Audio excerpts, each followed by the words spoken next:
Sinabi ko na sa'yo, umalis ka na dito. Alay sa pinakamamahal na ama! Si Martha! Magligtas! Parang awa mo na!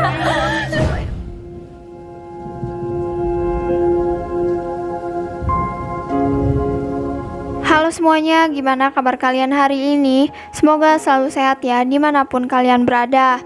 Film yang akan kita bahas sekarang berjudul Island of Desire yang diproduksi tahun 2022. Film ini bercerita tentang seorang perawat yang ditugaskan di Pulau Misterius. Di sana dia menemukan banyak hal aneh, seperti adanya aliran sesat yang melakukan ritual menyeramkan.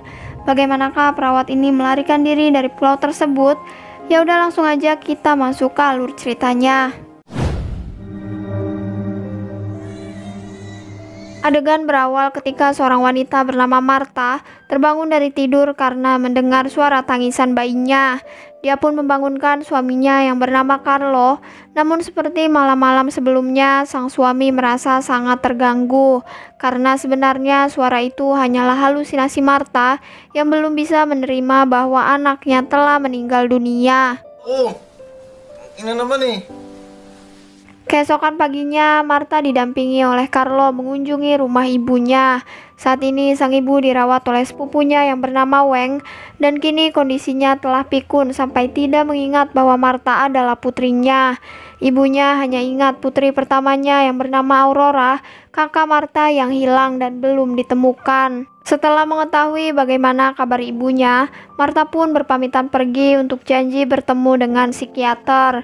Saat di luar, dia melihat Carlo menelpon seorang wanita dan mendengar pula percakapannya yang mengatakan bahwa dia tidak bisa meninggalkan Martha begitu saja. Kan si Martha. Oh sige. Mengabaikan hal itu, mereka pun berangkat ke satu klinik yang sudah beberapa kali Martha datangi.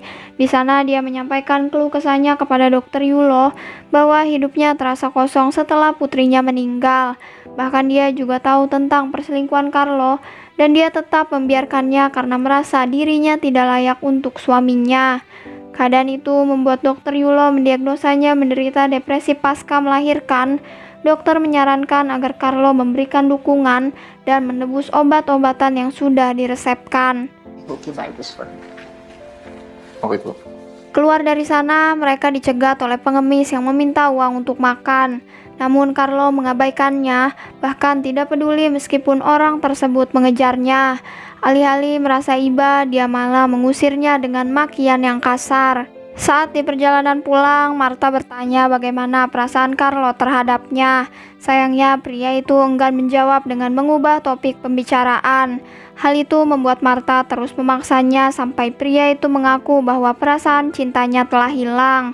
Jelas kondisi Martha yang tidak baik-baik saja semakin diperburuk lagi oleh pengakuan tersebut. Dia pun bertindak di luar kontrol dengan cara merebut kemudi sampai mobil menabrak sisi jalan. Ketika terbangun, Martha berada di dalam bus bersama banyak penumpang. Dia tiba di kantor kesehatan yang berlokasi di sebuah desa dan bertemu dengan dokter Yulo yang dulu menjadi psikiaternya. Tapi kali ini Martha bukan lagi menjadi pasiennya, melainkan seorang perawat yang dikirim dari kantor pusat untuk bekerja di puskesmas daerah bernama Isla Bato. Belum diceritakan mengapa Martha tiba-tiba menjadi perawat, tapi yang jelas dia dan dokter Yulo seperti dua orang yang baru mengenal satu sama lain. Maka dari itu, sang dokter memberikan tugas pertamanya, yaitu menyerahkan perlengkapan P3K kepada dokter Immanuel. Obat-obat ini untuk diberikan kepada masyarakat adat dan harus sampai karena sangat amat penting. Dumadaan na tricycle dyan. Sabi mo lang, pantalan. Keesokan paginya, sebuah becak mengantar Martha untuk sampai ke dermaga. Lalu dia harus menaiki perahu karena letak desa jauh di seberang lautan. Namun saat dia meminta tumpangan, banyak orang yang menolaknya dengan dalih tidak ada yang berlayar ke tempat itu. Hanya ada satu orang yang mau mengantarnya. Dia mirip dengan pengemis yang pernah dimaki oleh suaminya. Kemudian perahu pun membawanya ke desa Islabato, suatu pulau yang dari luar terlihat sangat misterius. Lalu dia menggunakan sebuah ojek untuk mengantarnya ke puskesmas yang akan dituju. Dan saat semakin memasuki daerah pedesaan, Martha mulai menyaksikan hal-hal asing yang sebelumnya tidak pernah dia lihat, seperti masyarakat yang mayoritas mengenakan pakaian hitam, dan ada pula satu kelompok yang melakukan semacam persembahan di sungai. Mereka mengenakan pakaian yang seragam dan sepertinya memiliki pemimpin yang dipuja oleh pengikutnya.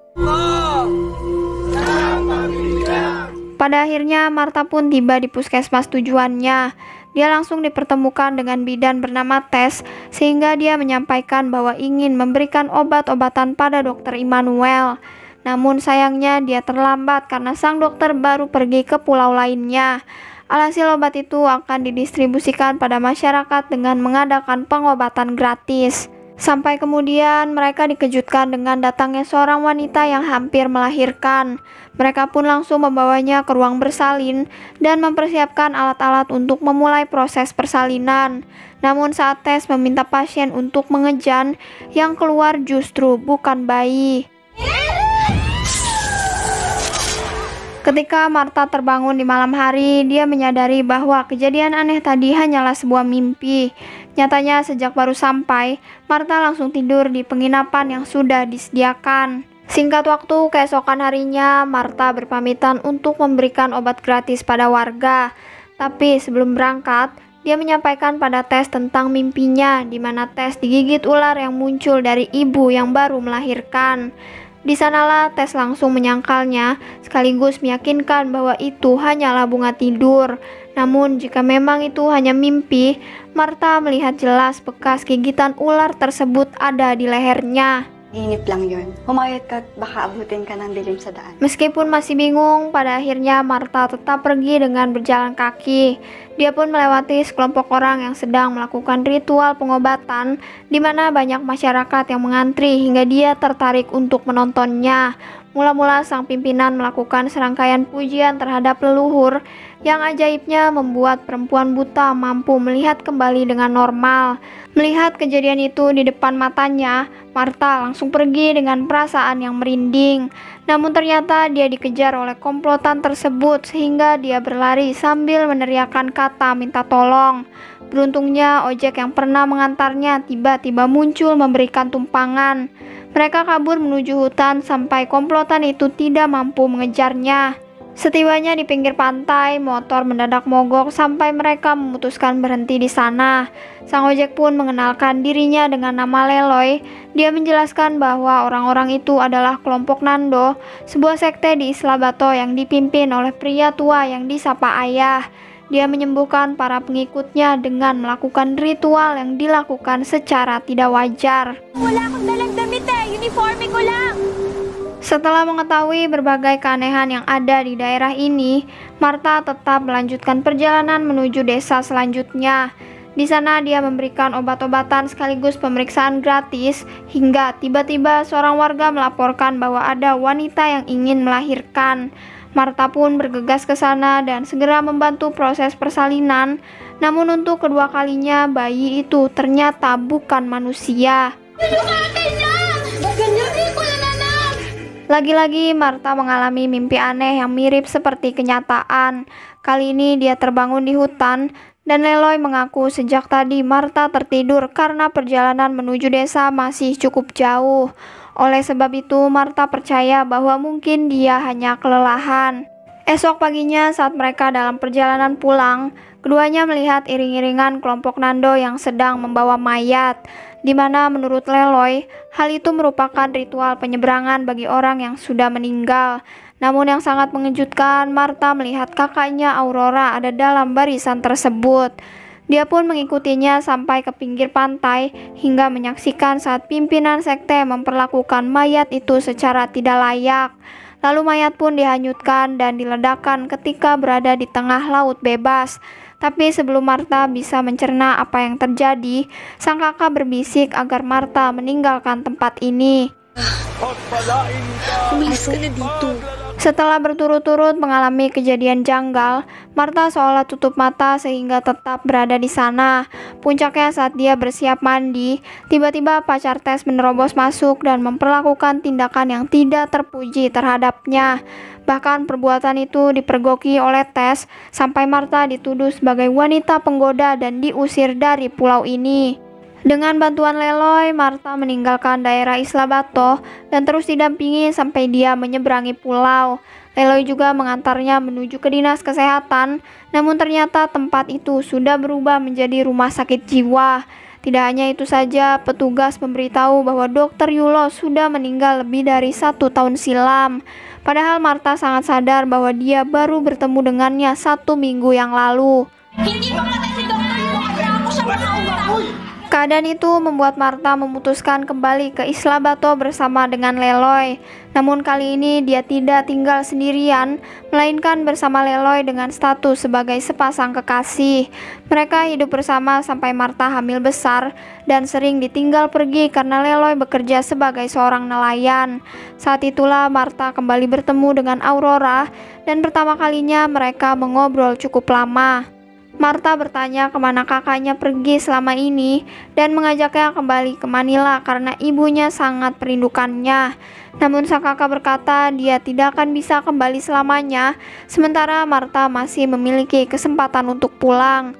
Sayangnya sebelum Martha bertanya apa maksud kalimat itu, badai besar terjadi tiba-tiba. Tak lama kemudian, usia kandungan Martha menginjak 9 bulan. Dia dibawa ke Sekte Nando untuk melahirkan, namun alih-alih diperlakukan layaknya seorang pasien, pimpinan sekte justru memperlakukan dia sangat kasar. Hal tersebut membuat bayinya meninggal belum genap sehari dia dilahirkan. Tidak cukup hanya itu, Martha mendapatkan kabar duka tentang beberapa orang yang tenggelam, di mana salah satunya adalah Carlo dan ada pula kekasihnya Leloy. Maka sebelum semua terlambat, Aurora kembali menyuruhnya pulang ke Manila. Tapi Martha tetap menolaknya jika Aurora tidak ikut bersamanya. Keadaan itu membuat Aurora terpaksa memberitahu bahwa alasan dia tidak pernah pulang karena dia telah meninggal. Patay na ako, Martha. Hindi kita iiwan dito.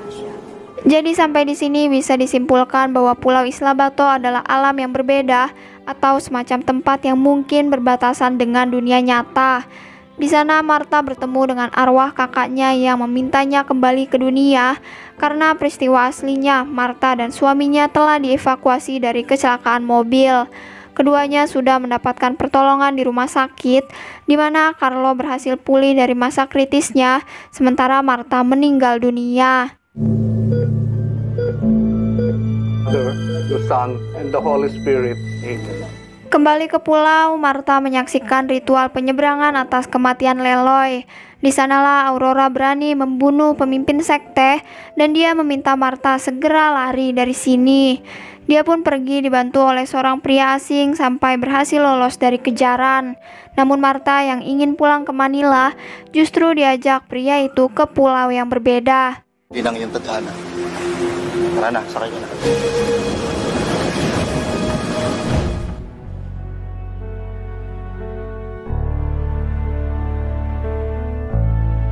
Mungkin awalnya cerita ini agak membingungkan, tapi lama-kelamaan semakin jelas bahwa pulau itu merupakan tempat di mana keinginan Martha terpenuhi. Dia yang tadinya diabaikan oleh suaminya, ketika di sana menemukan laki-laki yang menyayanginya. Dia juga bertemu dengan kakaknya dan merasakan kembali melahirkan seorang anak meskipun nasib anaknya memanglah tragis. Ya udah, sampai di sini dulu video kali ini. Jangan lupa untuk like dan komen dan sampai berjumpa lagi di video berikutnya.